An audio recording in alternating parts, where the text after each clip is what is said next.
అరుణాం కరుణాతరంగితాక్షీం Dear friends, ధృతపాశాంకుశపుష్పబాణచాపాం అణిమాదిభిరావృతాం మయూఖైరహమిత్యేవ dear విభావయే friends, భవానీ.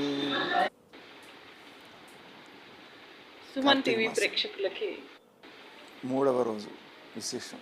సుమన్ టీవీ ఈరోజు ప్రేక్షకులకి త్రిలోచన గౌరీ వ్రతం అనేది ఆచరిస్తారు. అంటే 3 కనులు కలిగినటువంటి గౌరీదేవిని పూజించడం అన్నమాట. ఈ 3వ కన్ను జ్ఞానానికి సంకేతం. మొదటి 2 కళ్ళు సూర్యచంద్రులకు సంకేతం. సూర్యచంద్రులు కనిపించని సమయాలలో కూడా మనకు జ్ఞానాన్ని అందించేది అగ్ని. కాబట్టి దీపం లేదనుకోండి, అమావాస్య చీకటి, దీపం ఏమీ లేదు, అక్కడ ఉన్న వస్తువులు ఏవో కనిపించవు.